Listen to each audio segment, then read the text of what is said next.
everybody. How are you? Welcome back to the Otherppl Show, or welcome to the Otherppl Show. My name is Brad Listi, and I am in Los Angeles. Today on the program, my guest is Chantal V. Johnson, author of the debut novel, Post-Traumatic. But that craft question was incredibly important to me because I didn't want to waste this material. It's like, I've learned a lot and I have lots that I would like to share, but I don't want to waste this by producing something that is not almost like worthy of the experience. Okay, that was Chantal V. Johnson talking about her debut novel, Post-Traumatic, available now from Little Brown. Post-Traumatic explores the life and relationships of a character named Vivian, a Black and Latinx woman in her 30s, an aspiring writer who works by day as an attorney advocating for patients in a New York psychiatric hospital. Vivian is the survivor of abuse, childhood abuse, and in the pages of Post-Traumatic, Vivian's seemingly stable and successful young adult life is upended by the lingering effects of trauma and the destabilizing impact of family estrangement. It is also a very funny book, oftentimes. It's a very original, strikingly accomplished debut novel. It's a book of real psychological insight that has so much to say about the aforementioned themes, as well as themes surrounding friendship and feminism, body issues, so much. I loved reading it, and I loved talking with Chantal V. Johnson. She is a real talent, and that conversation is coming up momentarily. Today's episode is brought to you by Harper Books, publisher of the novel Aurora by David Koepp, soon to be a major motion picture from Netflix, and Academy Award-winning director Kathryn Bigelow. Stephen King calls Aurora, quote, impossible to put down. In Aurora, we meet Aubrey Wheeler, resident of Aurora, Illinois. Aubrey, she's just trying to get by after her semi-criminal ex-husband splits town, leaving behind his unruly teenage son. Then the lights go out, not just in Aurora, but across the globe. A solar storm has knocked out power almost everywhere, and suddenly all problems are very local. Aubrey has to assume the mantle of fierce protector of her suburban neighborhood, while across the country, her estranged brother Tom, a fantastically wealthy, neurotically overprepared Silicon Valley CEO, has made plans to ride out the crisis in a gilded desert bunker. So the complicated history between siblings must be reconciled, and what feels like the end of the world is just the beginning of several long overdue reckonings, which not everybody will survive. That's Aurora, the new novel by David Koepp, available from Harper Books. All right, so I'm a little under the weather. I've got this throat, chest cold thing going, so if my voice sounds a little bit deeper than usual, that's why. Just kind of trying to power through it. So I really am excited about today's episode and today's guest, Chantal V. Johnson. Her debut novel, Post-Traumatic, was an absolute delight to read, and it is available now from Little Brown. I feel like this book heralds the arrival of a very important writer. I think Chantal has a lot to say, and I think that there is a real deftness with which she handles very delicate material and makes some beautiful art out of it. And I just salute her for that. Just a wonderful book and a wonderful conversation that I'm happy to share with you right now. Here she is, ladies and gentlemen. This is Chantal V. Johnson, and her new novel, one more time, is called Post-Traumatic. The first thing that I think of is the way that a post-traumatic consciousness is endlessly creative, and that's not always a good thing, but there is a constant And I identify as someone who has a post-traumatic mind. So I'm speaking from my own experience. There is a constant generation of possibilities that often revolve around risk, for instance. Imagining danger where it is not, but also perceiving danger where it is. So there can be heightened critical faculties, but those critical faculties can also go awry when the brain is hijacked by cortisol and adrenaline. I would say post-traumatic humor is incredibly important to me, particularly gallows humor. And the gallows humor of anyone who has survived anything gruesome, grisly, has encountered evil. If one is able to survive atrocity and make jokes about it, that feels profoundly aesthetic, but also deeply philosophical and wise. I don't think everybody, because I share that with you. I love gallows humor. Sure. I rely very much on humor of all stripes, and yet I feel like some people have a narrower idea of it. I think maybe in particular when the jokes are grim or too dark or rooted in some grim experience, they're not in the mood for it. You know what I'm saying? Like, have you ever run up against that? Oh, absolutely. I mean, mostly the response to my book has been pretty positive, but there's definitely been some apprehension, some distancing from the humor in particular. You know, this kind of like, ooh, I don't know if I can, I don't know if I should I be laughing at that? Like, should she be saying that? Can she say that? You know, there's a kind of like, I don't know if I have permission to, I don't know if she has permission to, this is a third rail issue. So I can't talk about this book anymore. You know, there is this kind of exasperation with that. And that's something that I'm really interested in and kind of interested in, you know, provoking. I think the other thing I'll say about the post-traumatic mind is, I don't know, I feel that I am very aware of the absurdity of life. And that because my life has been so richly textured and tonally strange and different, like just such dramatic highs and lows, I feel open and receptive to just a wide variety of aesthetic experiences because just the tone of my life has been so varied. Does that make sense? Yeah, I mean, I think the human being in me is like, well, what do you mean? You know, what are these highs and these lows? You know, like, I know that you went to Stanford. Would you go to Stanford Law School? I did. You're an attorney. I guess these might be considered highs. Stanford Law School feels like a high to me. But I know, and I can glean from your book, that you've also experienced a lot of trauma, I think in particular as a child. Is that accurate? Yes, it is. Okay. It is accurate. I do think that my perspective is unique, and it does give me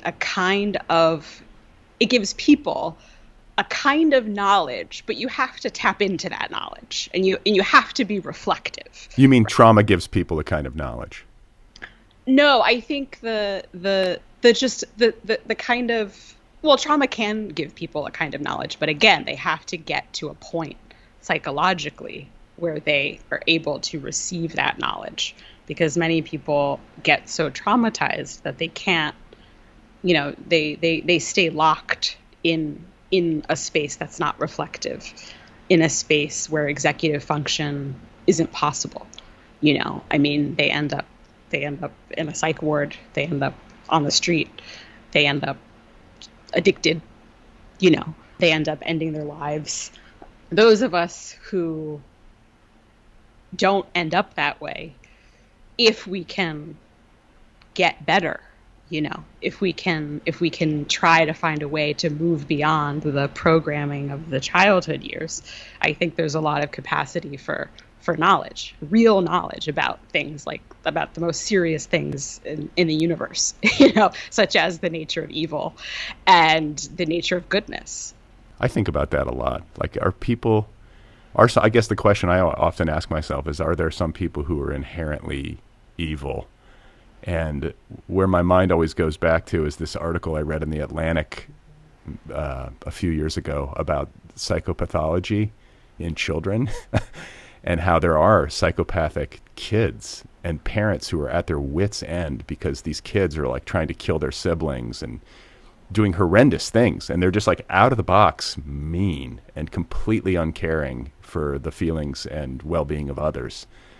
And it chilled me because I was just like, oh my God, like maybe maybe some people are just, what do they call it? You know, you born with a bad wiring, you know? Yeah. I assume that evil people are like snowflakes, right? There's just so many different kinds of, you know, some people are made that way. Some people are born that way. I think the questions that interest me more are what do we do with those people? I don't know, but I'm interested in that from a kind of justice perspective. I'm also interested in kind of like collaboration with evil is actually something that I'm particularly interested in, particularly when it comes to something like child abuse. What do you mean by that? Well, I think something that I'm thinking about a lot now is that I feel strongly that it is impossible to remain in an evil or abusive institution without being stained by the evil. And the reason I think that is because, I mean, if you take an abusive family, for instance, there are usually people who knew or know. It is not often the case, at least in a lot of the stuff I've read about families, it is not often the case that nobody knew. It is often the case that at least one adult knew. Yet the abuse continues. Why? And we see that not only in families, but we see it in schools and institutions and and countries and governments, right? But the family is easiest for me because it's a small, discrete social unit, and it's a one that I have direct experience in. And it seems kind of more manageable to study and think about, you know, well, how could this be? And the reality is that abuse benefits people. And so one thing that happens is people collaborate with abuse because they don't want to be abused. If a child is being singled out in a family, sometimes you'll have the other siblings allowing it because they don't want to be targeted, right? And if they're children, that's potentially excusable. You know, if they're adults, is that excusable? I don't think so. No. but we see that, right? And so the cult, like, it's just, abuse happens in part because everybody becomes kind of ensnared in this toxic system of being forced to make these horrible decisions of like protecting themselves, right? Because people don't want to suffer and people don't want to be abused. And so are those people evil? If you collaborate with evil, are you evil?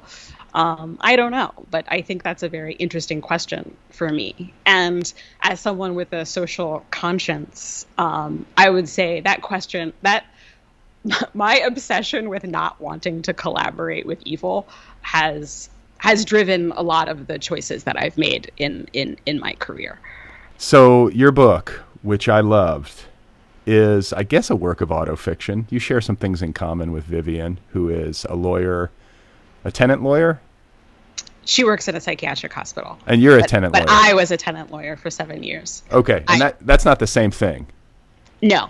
Okay. No. Okay. So I represented tenants who were being evicted from their apartments in New York. Vivian represents people who are in a psychiatric hospital who are trying to get out of the hospital, or they're just trying to avoid being forcibly medicated. Okay, and you never did that kind of legal work yourself? I did do that as a law student, so I was an extern. Okay. I didn't do it as an actual lawyer. It felt lived in. You know, it just felt, you know, as rendered on the page, I was like, wow, this is really believable to a degree that makes me think that Chantal has done this. But What I found so wonderful about the character Vivian in this work that she does is how deeply she identifies with her clients. She is truly their advocate to a degree that I think exceeds maybe the typical person in her role. Is that a fair assessment? Yes, absolutely. Especially in that context. I do believe that some of the people who work as advocates in that system are actually collaborating with evil. I mean, you know, it brings up interesting moral. I mean, we're talking about really interesting moral quandaries here, but I think about it when it comes to like the homelessness crisis. I live in Los Angeles, so we have a big problem here with people being unhoused and people needing care and housing. And I can't tell you how many times I've had conversations with friends and neighbors about like what to do, and it is not an easy answer. But I do feel like at some part of it has to involve like very serious mental health care, because a lot of the people who are unhoused are dealing with like really serious mental illness. But then I read your book, and you've got people who are in the psychiatric hospital who are institutionalized, and Vivian is so squarely in their corner wanting to get them out. And if I'm being honest, there are times in Los Angeles where I'm confronted with somebody who's really unwell and thinking like, we've got to get them in, you know, like they can't just continue like this. This is inhumane. You know, it's like, I don't know. So I just find myself, I guess, confused about what's right. Yeah, I think that's really valid. I mean, I think for me, one thing that the lawyer identity has done when I've been in those situations as an advocate is it kind of streamlines and clarifies my mission, because it's bound by my profession and it's bound by, it's just very limited. It's a limited form of advocacy to work in a psychiatric hospital and just have this basic belief that someone has a liberty interest, an interest in liberty that overrides them being detained here in a place where they're not actually receiving therapeutic care. Because I worked or volunteered in an acute care public hospital that accepted people without insurance, people on Medicaid and Medicare, many of whom were homeless, but they still were entitled to good mental health care that they were not getting in that acute setting. What they were getting was being forcibly medicated. They were not dealing with the root causes of their trauma and issues. And so as the lawyer, my job was just to kind of look at the case, see if the hospital had met the basic legal standard of, have you demonstrated that this person is a risk to themselves or others, or are they just homeless? If they're just homeless and they're yelling at someone, but they're not actually threatening anyone, unfortunately, the law does not allow you to keep them here. And the rest is public policy and governmental interventions that need to happen, right? So as a lawyer, I wasn't, as a citizen, I'm thinking about all of that stuff. But as a lawyer, my job was very discreet, and there's a beauty to that. Yes. It limits, because it really just limits my role, and it helps you move through life, right? If you have that kind of narrow scope of your advocacy. Yeah, no, but it limits your responsibility too, because these things can get unwieldy very quickly. It's like, well, if they're not here, where are they going to be? And if we're sending them back out into the streets, is that more unsafe than they would be here? And it's not easy work, right? I have to imagine it's emotionally challenging. Very emotionally challenging. I mean, when I went to law school specifically to do that kind of mental health advocacy. That's actually what I wanted to do with my life. I mean, I wanted to write novels as well, but I became kind of radicalized in this mental health. I just had a radical mental health politics, and I was just like, free everyone, you know, except for some small percentage of people, because you're not helping them. Wait, where did this radical mental health politics come from? Can you trace it? I think part of it was personal. My father was paranoid schizophrenic and ended up homeless. And my family's response was pretty bad. We had no idea what we were dealing with him, and just we were not equipped, and I don't think our society was equipped to deal with something like that. Isn't. We're still not. Yeah. But definitely in the mid-90s, there was no language to deal with that. And I was a kid, and I was just like, oh, he's crazy and weird. I don't want to be around him, you know? And so I certainly rejected him. My family definitely rejected him. And I just kind of watched him. I mean, we lost contact, but I just kind of watched him become a transient, and just a lost person. And that was heartbreaking because my father actually was one of the only adults in my life who was not abusive. And so it was like, well, that's a shame, and that's now another loss that I have to deal with. Actually, like, a really sweet caregiver is gone and lost in this tragic way to mental illness that we just didn't know how to deal with. I don't know where it came from. And so certainly part of it was just like that, though. I think it's only recently that I'm admitting that to myself. I mean, I think at the time I believed that I just had these political beliefs that had nothing to do with me or my family. Isn't it wild how we can do that to ourselves? Yes. It's amazing. I feel the same way. Like, especially when you write about it. Yeah. And I think trauma was the other thing. Again, I was not thinking about myself consciously, but I was seeing all of these people, many people with mental illness that I would encounter who had clear trauma histories, who had clear histories of, if not abuse, then the trauma of poverty, the trauma of growing up in the shadow of parents' addictions and stuff like that. Just a lot of suffering. And so if suffering leads in many cases to serious mental health issues, why are we not trying to get to the bottom of people's suffering? Why are we just doping them up with medications that fundamentally change their bodies and make them gain a lot of weight and turn them into zombies? Are we just turning people into zombies and doping them up so that they won't leave the house, so that we don't have to look at them? So we don't want to look at them. So our society just abuses people and forces them to live in poverty. And then when they start acting out their pain, we just drug them up and hide them? That's horrible. How are we doing that? Right. And further, like, why is everyone believing all these pharmaceutical companies who are literally inventing new hyper specific kinds of suffering that only they have the cure for? That doesn't seem right. I was like, I think there's a conspiracy here. Probably has something to do with making lots and lots of money. Capitalism is involved. Right. Like, you all think that this is just our brains, but no. And that's part of what seemed to me to be the whole very dangerous charade of what my character calls like a purely biomedical conceptualization of mental illness. It's like, that's so convenient, all these psychiatrists making all this money off of you, and all these pharmaceutical companies making all this money off of you and your suffering. They don't make money if you're well. Exactly. Or if you find ways of getting well that don't involve the products that they're selling you. So I felt I was radicalized, and I was just like, this is bad. I have to stop this.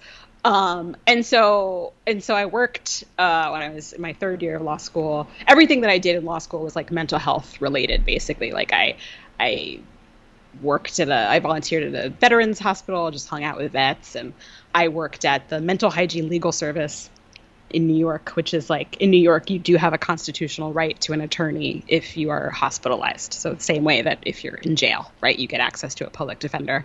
So I worked for them for like 6 months in an externship, and I wanted to work for them after law school. But after law school, there was a hiring freeze. They weren't hiring anyone. And so I ended up practicing tenant law because that's where the jobs were. And then I fell in love with that. And that was great. It's a totally different context, but it just kind of happened. It was like, well, the jobs aren't there, but now there's this new right to counsel in New York for tenants who are being evicted. There's tons of jobs there. I'll do that. I fell in love with that. And that's what I did for the past 7 years. Well, let's talk some more about trauma, and in particular about trauma as it relates to literature. If you have some sort of traumatic lived experience that you're trying to render in a work of literature, trying to get a sense of how to tell the story, trying to get a sense of authority and self-permission to tell it, and to forge a path that feels right to you, that doesn't feel too self-indulgent or I don't know. Do you see what I'm getting at? There are Yeah, for sure. There's definitely craft and aesthetic challenges when you're dealing with extreme experience, any extreme experience. And the question for me is, how do I make this more than a diary? Right. This is not a diary. This is not a polemic. This is not a confession to my best friend. This is not a stump speech. Like, what is this? Right? Like, it's a work of art. So then how do you artify this? That became the challenge. And that was years of work, because first I had to process it. Like, I did not produce a work of art that is based on unprocessed thoughts and feelings and experiences. I had to thoroughly process what had happened to me before I could aestheticize it, because I needed the distance. You know, I needed to be able to sit there and think about, okay, like, what are these bad things that happened to me, without being flooded with overwhelming panic and shame. Or, as you do in your book, if I am being flooded with those things, I needed to have the ability to describe those things. I needed to have access to the reflecting, the noticing, you know, because for a long time there was no noticing. I could not notice. It was just all experience, all being flooded with adrenaline and cortisol and shame and fear and anxiety. And there's no language in that. There's no possibility for language in that. So I had to get to a place psychologically, through tons of therapy, so much therapy, and various, you know, healing practices like meditation and stuff like that, and somatic, just exercise and yoga and stuff like that, things that are focused on embodiment, getting me back into the body and inhabiting my body again, before I was able to think about the craft question. But that craft question was incredibly important to me, because I didn't want to waste this material. It's like, I've learned a lot, and I have lots that I would like to share, but I don't want to waste this by producing something that is not almost like worthy of the experience. I relate to everything you just said. You know, the ways of healing, the needing to get that critical distance and get to a place where you could aestheticize. And I get to, like, this sentiment about not wanting to fail the material or fail the experiences when you're trying to render them in a work of art, you know, to do them justice. You know, that's the challenge. And that's also a lot of the creative fear, you know, is to put it into a book and then have it fall flat. Right. Or have people go like, ew, you know, like, yeah, especially when it's so personal. Yeah, especially when it's so personal. And I mean, and it does feel like this book is an agitprop. It's not at all, but it does feel like for me, the abuse of children is a political issue. And I'm thinking about, like, a world of survivors that I know, and I'm thinking about being accountable to those people as well. Mm-hmm. The victims and survivors who've shared their stories with me my entire life. I've been collecting these stories since I was like 7 years old. You know? What do you mean? Like, you're 7 years old and you're talking to people who have been abused? Yes. So, you know, I'm going to be personal with you, Brad, because I've been listening to your podcast for 10 years. Please. And I feel that we can have an authentic human exchange. So I grew up for a time in a household that was very violent when I was a kid.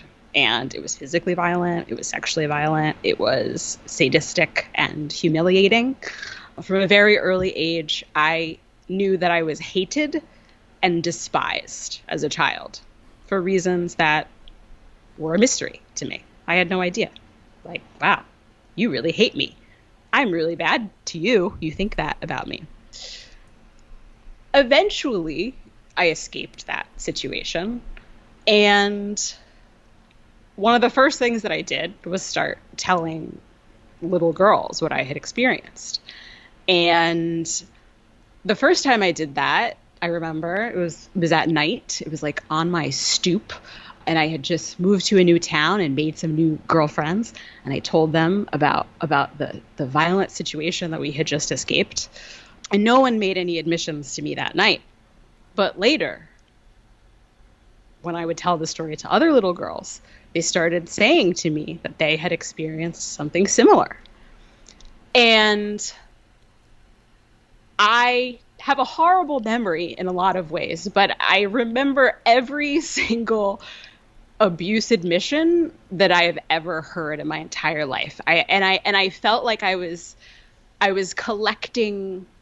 I felt like I was, even from a kid, I just felt like I had this knowledge of the world that was this secret knowledge of these things that are happening to little kids. And it made me feel part of something bigger than myself, which was great for me. That's a wonderful way to start the process of moving beyond, to start the process of contextualizing and later politicizing what has happened to you, while also kind of minimizing the significance of what happened to you, like making it less personal, right? Because it becomes something that happens to more people. And so you have this sense of connectedness with other people who are all bound by this thing. And a lot of this book comes out of that collection of stories. You know, it's like I had been taking in all of your stories for all of this time, and now I have to give it back to everyone, and I have to make sure that I do it in a way that is aesthetically interesting, maybe philosophically interesting, not self-pitying, not overly sentimental. The language has to be right, like no haunting, no ghosts, no wounds, no ravages, no scars, none of that. Just like horrible, you know, like the only scars that my character has are like literal scars on her body, right? She's not like haunted by the scars of the ravages of the wounds of her traumatic past. Like, stop. Can we stop with that language? So I felt this sense of like obligation to survivors that I had known throughout my entire life. Well, it's interesting as you talk, I'm thinking of like the phrase that occurred to me was collecting testimony, which squares with your lawyerly profession, you know, professional life. And then the other thing that strikes me is how, as a child, your inclination was to disclose. Yes. Not a lot of children, or, you know, at least from what I gather personally and from the culture, like a lot of children don't disclose. Mm-hmm. Something like this happens and they lock it away, you know, because they don't have language for it, or they feel shame around it, or fear. You know, a lot of times there's fear about what will happen if they do disclose. They don't want to disrupt their family structure or get a parent or family member into legal trouble, you know, this kind of thing. And you took the opposite tack. You were ready to talk right away. That's interesting to me. Yeah, and to be clear, it wasn't talking right away. It was talking like after, you know. But I think about that a lot when I think about myself and my personality, which is something that I like. Personality and temperament is something that I really believe in. And as someone who experienced a lot of violence and abuse in my life, I have often questioned and wondered, like, what is authentically me? Like, what am I? Is everything just a response to that? Like, what's me? But those moments of telling, that feels like that's me. You know, like that is me, because like you said, not everybody does that. So that's me, right? That's me there. And the other thing that feels like me, which is in the book, is this kind of defiant streak. I mean, I was at times pretty openly defiant to people who were abusing me. That was not good for me, but I did it anyway. And that feels like that's me. You know? I hear you though. It's a way of asserting yourself and taking your power, you know, and not being a completely passive victim or somebody who's experiencing these things. It's a way of taking some control. Yeah, and it's not by any means to denigrate any child or any person who does not respond that way. But it's just, I just want to be clear on that, you know, like it's stupid in a way to do some of the things that I did, because those things were very dangerous. But it feels like it's me, because it's like, that has to be me, because why would you do that unless you had to do that? Because it's just you. Right. I want to, because I think some people listening might be in a similar situation of one kind or another, trying to figure out an aesthetic way forward that meets these marks and makes sense to them creatively. I read that you sought like a new path, talking about trauma. There are particular aesthetic choices that you made in your novel. For example, you don't extensively get into the details of the abuse. I could kind of feel it. It's weird you kind of play with the expectations of the reader in that way, because I think we've been conditioned to sort of expect that revelation in the third act. And you give us enough to make it hit home emotionally, but you don't get into the granular details of it. And you also don't center the perpetrator really in the story. Can you just talk about those choices and why you made them? It's hard to describe the writing process in a way that feels true. I do think that not describing abuse extensively was a conscious choice. Part of that was because I was interested in kind of the sneakier, unknown to oneself ways that trauma leaks out in ways that are not flashbacks, like in ways that are not literal memory flashbacks and memory intrusions. And that's one of the dominant psychological ways that we talk about trauma. It's also one of the dominant aesthetic ways that we write about trauma. And I was interested in lesser known, non-canonical, kind of just not largely discussed trauma symptoms that are not direct flashbacks. And so having those in the story wouldn't make sense within my artistic vision, which was about trying to document a set of symptoms that people who have experienced domestic violence, child abuse, gender-based violence experience, such as hypervigilance, shame, fear of a foreshortened future, fear of specific kinds of violent death, attachment issues, eating disorders, inability to trust people. And none of that, when it is happening, is necessarily feeling directly linked to something that happened to you 30 years ago. I get that. And so the aesthetic had to match that experience. I think that makes perfect sense. And I think it's more true to life. And what it makes me wonder about is if you had people in your life, or if you have people in your life who have read your book and have been maybe surprised by some of the revelation in it, or the implied revelation in it. And I say this out of self-interest because, I wrote a book that's, I guess, trauma-based, and it gets into the details a bit of difficult lived experience. But the truth is that when I look back in those years, people who know me might well have been like, well, he was fine. Do you know what I'm saying? You're going through your life. You're not constantly having a isolated, very explicit trauma flashback where you relive in, what's the word? Sequential order, the scenes as they unfolded.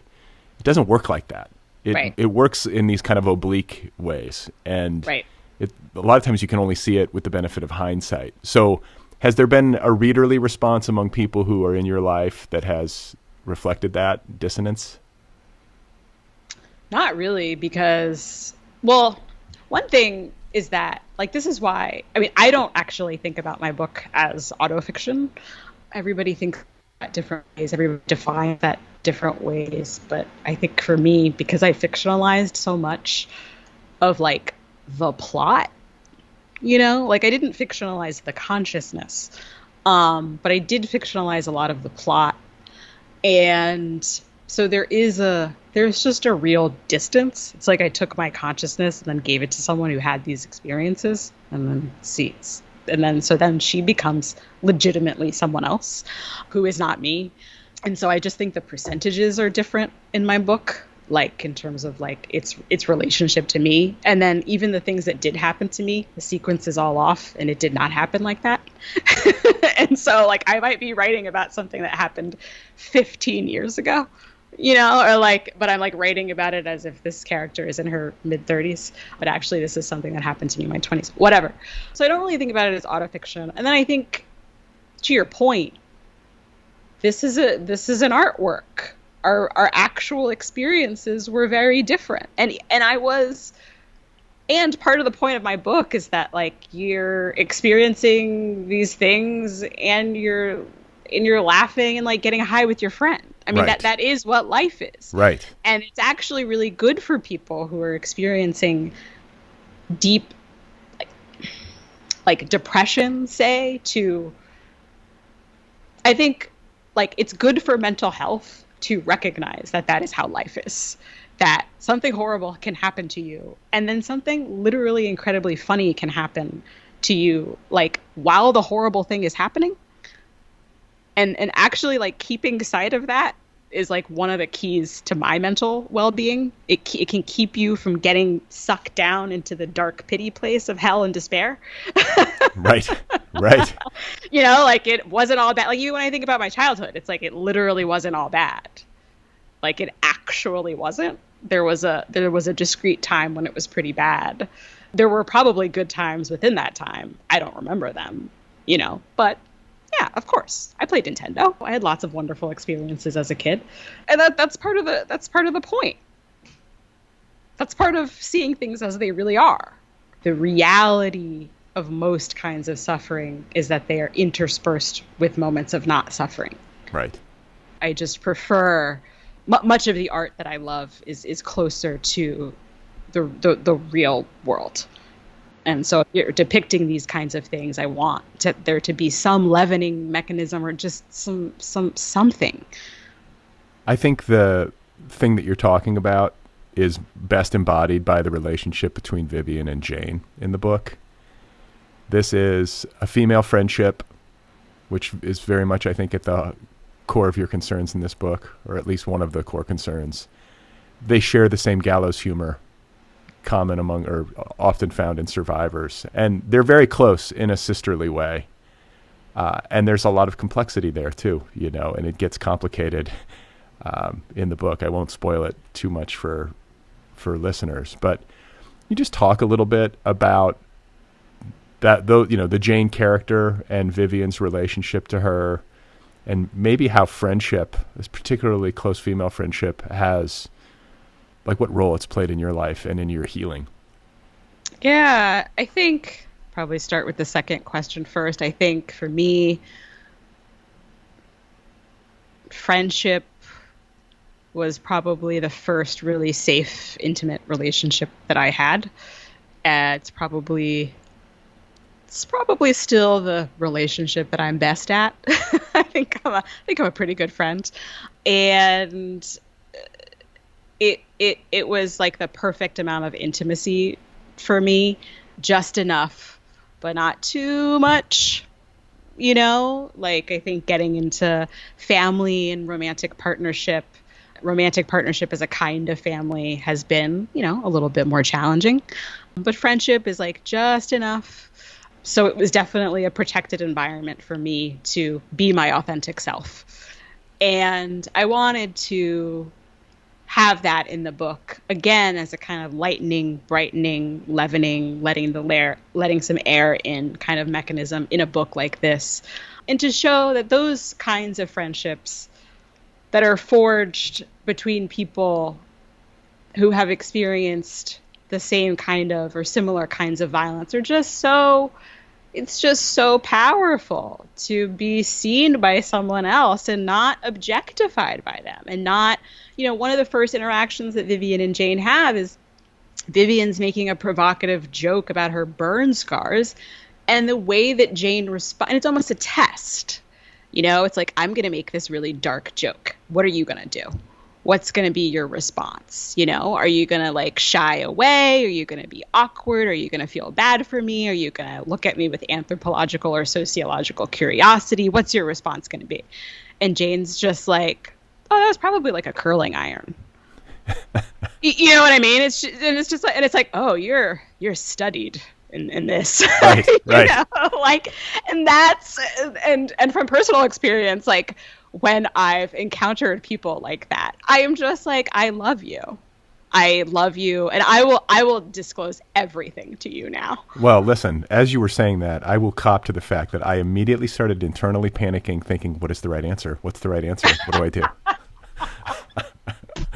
I probably would just freeze. The answer is I would just say nothing and be like, okay, But it's interesting because, like, I think for people who might not have shared, and I go through this, in my little world with having a child with disabilities in particular, Sure. is people not knowing how to talk about it, feeling their interest or their sympathy or their empathy, but not necessarily knowing what the right thing to say is. And so oftentimes they either say nothing or maybe they say something that's just like silly, but usually they say nothing. And so I guess a question for you, just as like a practical matter, is that if there's somebody in your life who has suffered abuse and this kind of trauma, especially in their childhood, are there any tips? I guess it's different for everybody, but you know what I'm saying? Like, what's the best way to be there for people in that situation? How can I be here for you? Because that's the only, every individual needs different things. Right. I am a dark and demented person, and I do not think that the way that I want people to treat me is the way that maybe anyone else does. So, you know what I mean? So Yes. It's just, it has to be, as with anything that your friends and loved ones are experiencing, how can I be here for you? Yeah. Okay. Thank you for that. That's just common sense. But you know that, Brad. I know it's common sense, but it's like it can be easy to lose sight of it. And I think sometimes, I don't know, I can get tangled and lose sight of just simple human responses like that. Sure.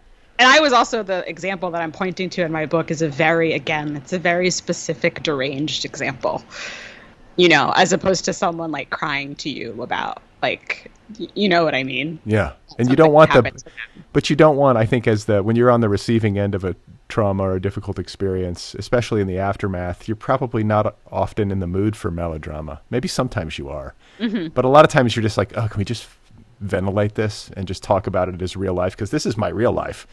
This isn't some like imagined horror. You know what I'm saying? Like, I'm actually grappling with this on a daily basis. And so I think there is kind of a wanting to kind of keep it real, and an appreciation of that when someone's able to do that. Speaking of keeping it real, I think maybe my favorite aspect of this book is the incredible psychological realism that you render on the page. And you mentioned earlier that you've done a lot of therapy, and it makes sense to me that you would have, because this is such a psychologically knowing book. And in its granular details, like, you really do a wonderful job of painting the interior of, say, just as an example, like paranoia while smoking weed. Yes. Like the kinds of, internal monologues one might have with oneself when they're on a date with somebody and they really want it to go well, like romantic desire. All of it is just rendered so acutely and so accurately. And all of these different little manifestations of her life and personality, there's so much psychological realism in their rendering. And they all have, in their own ways, something to do with her relationship with her trauma. I don't know. Am I making any sense here? I mean, thank you. Thank you for all of that. So that's so lovely and good to hear. I think I always wanted to keep the possibility open that, like, well, I think she says at the end, like, she's kind of rejecting the therapist is kind of talking about the food stuff and like trying to tie it to the trauma or something. And she's just like, no, I just want to be skinny, like, so I think I did always, though I called it post-traumatic and though I keep saying in interviews, like all this stuff is related to trauma, like theoretically, I still wanted to hold open the possibility that like some of that stuff is just not related to the trauma at all. Well, but and so maybe it is, but maybe it is related, maybe it's not, who knows. But I think I read a lot of psychology books while I was writing the book. And because I wanted to get like some of the psychology accurate. I think like also for me as a person, ever since I was a kid, I've been reading psychology. It's like helps me contextualize life again. It helps me just realize that when A happens, like B can happen, or C can happen, or D can happen. Like there's these different outcomes that can happen. And so if you're experiencing this, like that's like a normal response to like this thing that happened to you. It's destigmatizing, it's de-shaming.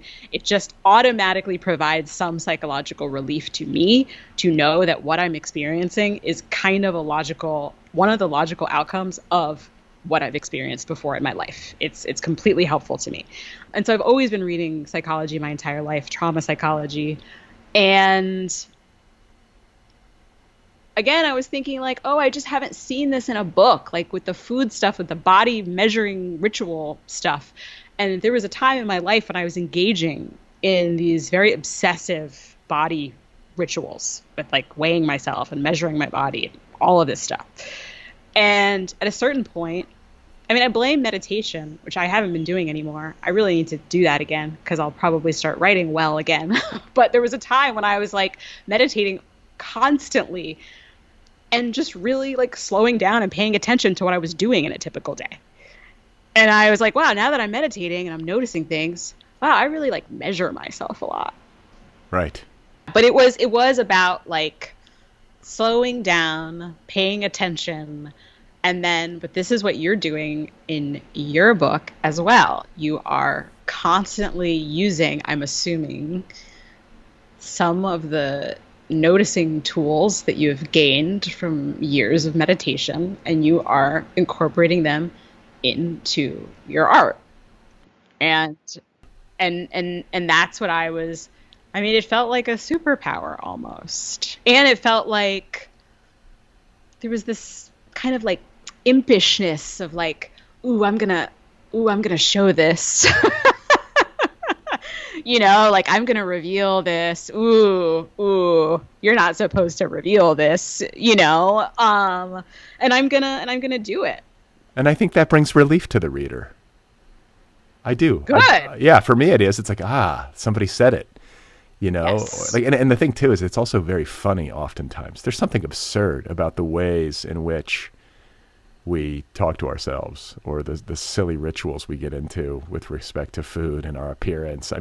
It also comes with its dark sides too. Don't get me wrong, but it's easy for me to see it as funny. It is funny. And the other thing too is like, I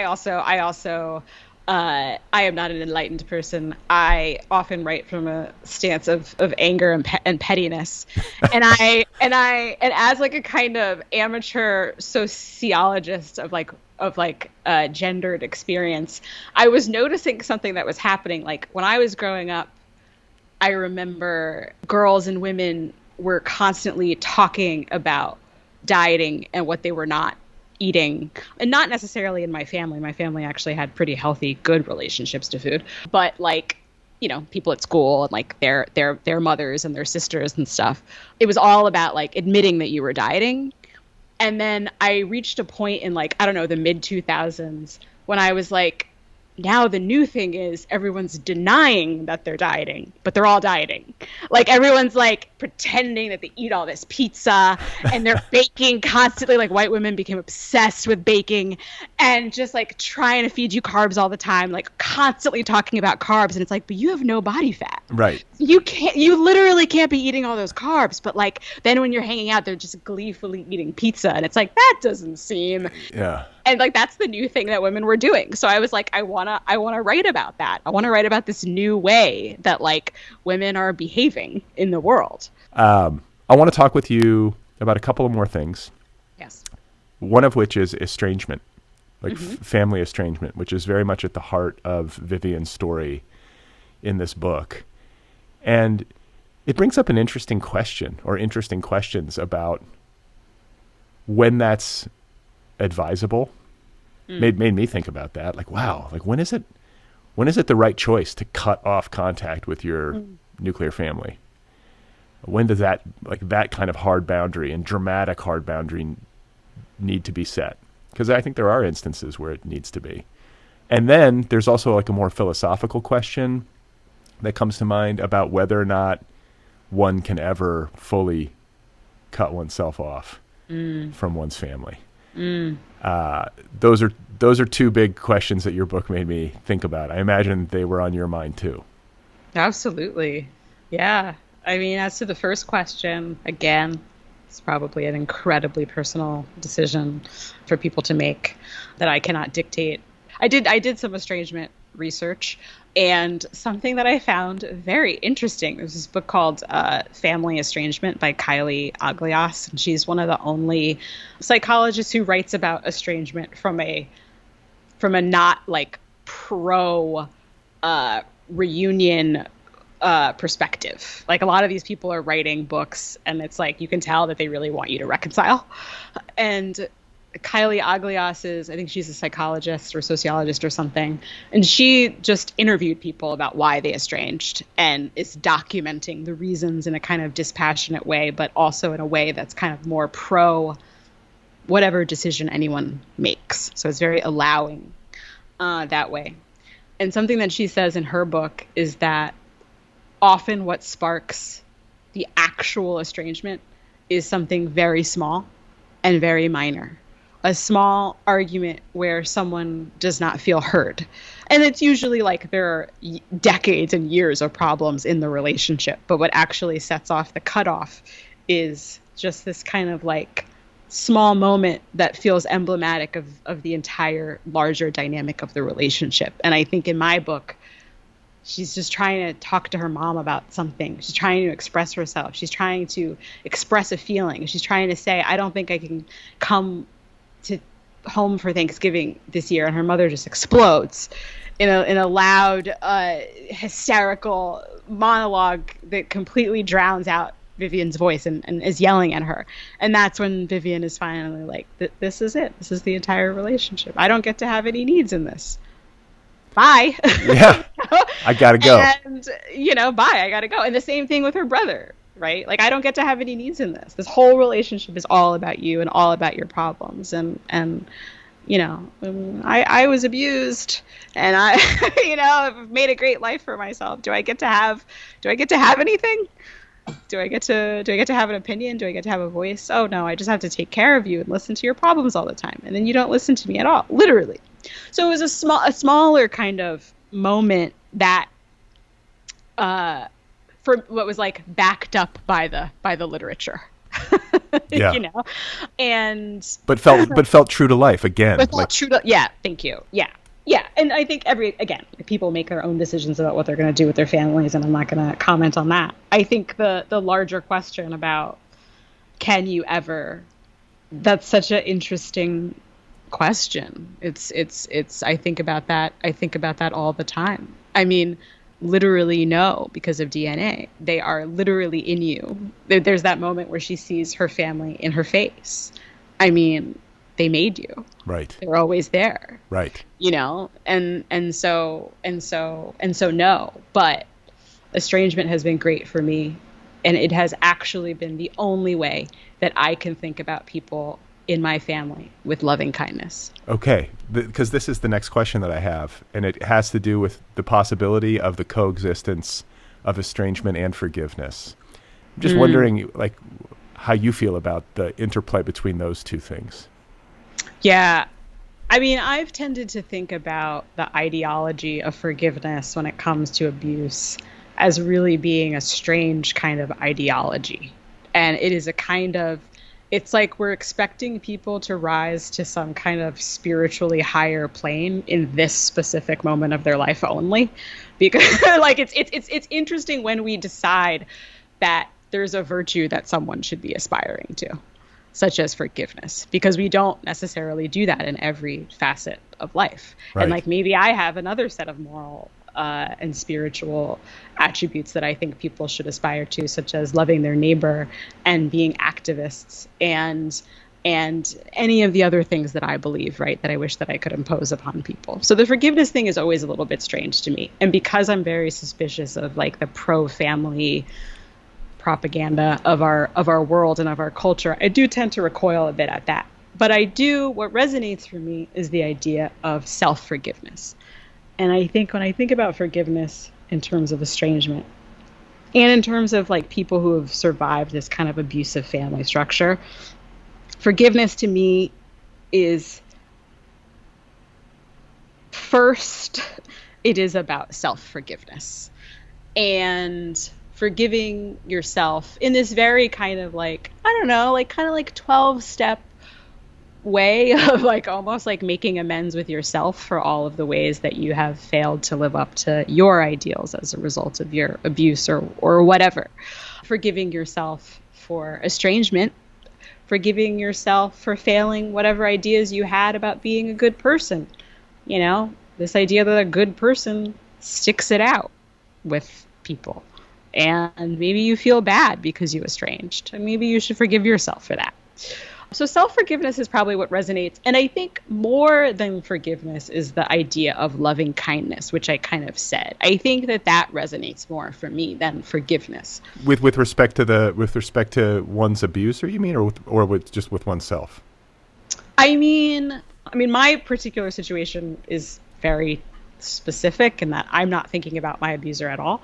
When I'm talking about this, I'm thinking about other family members that I don't speak to, that I wouldn't refer to as my abusers. They're just family members. So in the estrangement context, I think loving kindness towards my family members is something that I have been able to achieve only through estrangement. And that makes me feel better on a day-to-day basis. It's not something that I'm prescribing as a goal for anyone else who estranges. I'm just saying that for myself, I could only experience loving kindness towards them when not being subject to them. And that makes sense. To the chaos of their lives and the behaviors that they will not take accountability for. And now I can honestly say that I do have that.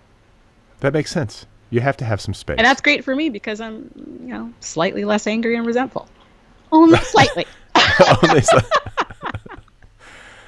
Well, you've been through quite a lot, and I think it's a remarkable, like you said, you've made quite a nice life for yourself. Do you have a sense of how you did it? Like, a lot of people who go through what you went through do not transcend maybe to the degree that you have, if that's a way of putting it. How did you do it? I mean, part of it is what we're saying about like my personality, which I do believe in. I do believe that some people are kind of good at survival, but survival is like the first part of it. I think like the struggle to live authentically is then like the next part, which can take a really long time. I mean, I think one thing that saved me, I think about this all the time, is school. And it actually breaks my heart to think about children not feeling safe at school, because school for me for so long was the only place that I felt safe. It was a place where I was totally free from bodily harm, and I was praised for my accomplishments, and I received a lot of caregiving at school. And I excelled academically, and that became a really big motivator for me and just a big source of my confidence, and then the friendships that I made there and really just realizing that I could kind of supplement like maybe what I wasn't getting from my family, from these other people, like I was definitely the friend that like would always be at the other friend's house and like their family loved me, Right. Like, and I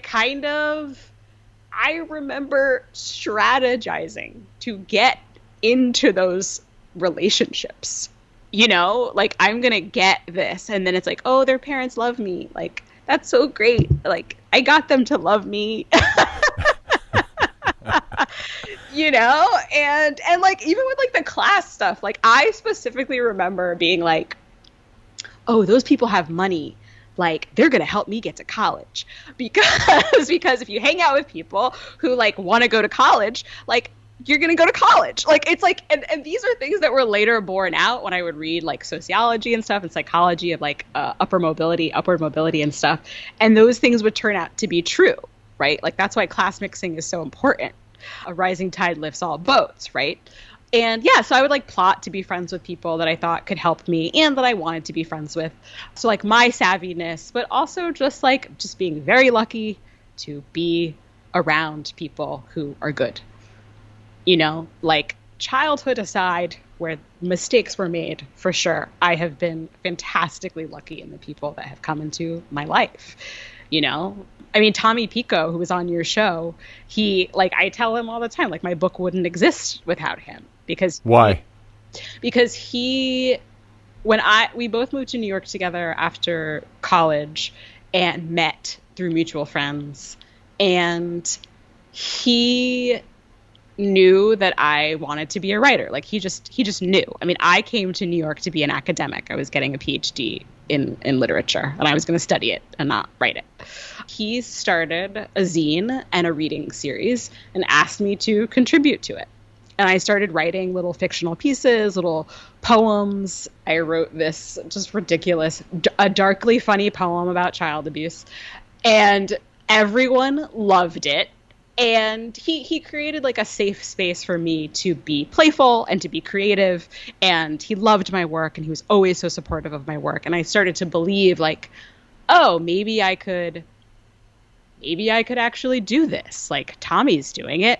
Maybe I could do it, And again, a rising tide lifts all boats, right? Like, I was very lucky to encounter someone who saw something in me, who saw like the little like childlike part of me that wanted to be creative but wasn't allowing herself to be. And he kept pushing me to do it. And then I did it. And when I did it, he praised me and he loved it and everybody loved it. And I felt like, okay, like maybe I can do this. And that's like the luck of encountering a precious person, who loves you and believes in you and wants you to succeed. I'm happy to hear that. That's always like heartening to hear like writers like helping lift other writers. And I think about the high quality of this debut. It's an extraordinary book, especially for a debut, and it holds a lot of promise in it. And I feel like kind of like relieved and lucky. It's like, oh, well, thank God somebody nudged her, because otherwise this book wouldn't be in the world. It's a wonderful book. And I wonder if you are working on another. Like, what's your second act? How do you follow this up? Oh, man. Well, so far I'm following it up with procrastination and existential despair, which I Lovely. think is, I feel like that's normal, right? Yes, it's normal. Yeah. At least in my household, it's very normal. So welcome to the party, Yeah, and I'm not working right now. I quit my job, so I'm just like, I'm really free floating in this existential. I mean, I don't even know. I'm trying to get to a point where I can start working again. I mean, I have ideas. I know that I want to write about work and the workplace and group dynamics and organizational dysfunction. What that's going to look like, I have no idea. You're writing about families. That's your theme, I think, right? Well, but it's the workplace this time, Right. But it is. But like, that's the thing about work. Like, the workplace is very reminiscent of the family, because you are stuck with people, and so family dynamics definitely crop up in the workplace. And so, in a way, you are absolutely correct. Just I'm armchair psyching this, as I like to do. But I loved your book, and I loved talking with you. Congratulations on it. And I will be very excited to read whatever you come up with next. Thank you so much, Brad. It's been an absolute pleasure. I told you before we started, and I told you via email that I've been listening to your podcast for like 10 years. I listened to your podcast the entire time that I was writing my book. And like there are particular episodes that got me through rough periods. Well, I'm glad to hear that. Thank you so much for all the work that you've done, and congratulations on your beautiful book. All right, everybody, there we go. That is Chantal V. Johnson, author of the debut novel entitled Post-Traumatic, available now from Little Brown. Chantal is not very online, but you can track her down on Twitter. She has a Twitter handle. For what it's worth, it's at Chantal V. Johnson. I don't think she has a website. I couldn't find it. Maybe she does. But to her credit, she's not a very online person. Once again, the novel is called Post-Traumatic, available now in hardcover and ebook, I believe, and audiobook, I would imagine. It's a great book. Go get your copy immediately. The Otherppl podcast is offered freely. The entire archive of this show is made available to listeners free of charge. It's a listener-supported show, so if you like the program, if you get something from it, I hope you'll consider supporting it. You can do that for as little as $1 a month over at patreon.com/otherpplpod. That's Patreon, patreon.com/otherpplpod. There are different tiers, different levels of support. As you move up the scale, you can get gear, a t-shirt, a tote bag, coffee mug, sticker. You can get a book club subscription. I'll send you a postcard in the mail. I'll wish you a happy birthday. Patreon.com/otherpplpod. If you would like to get your hands on my new novel, Be Brief and Tell Them Everything, it is available now from Ig Publishing, wherever books are sold, trade paperback, ebook, and an audiobook edition narrated by yours truly is available from Highbridge Audio. So, what else? Oh, there's an app. Did you know that? The Otherppl podcast has its own official app. It too is free. Go get the Otherppl with Brad Listi app wherever you get your apps. This program is also on YouTube. The Otherppl podcast has its own YouTube channel, and the entire archive is there. So if you're a YouTube person, search for the show by name, Otherppl, and subscribe to the YouTube channel.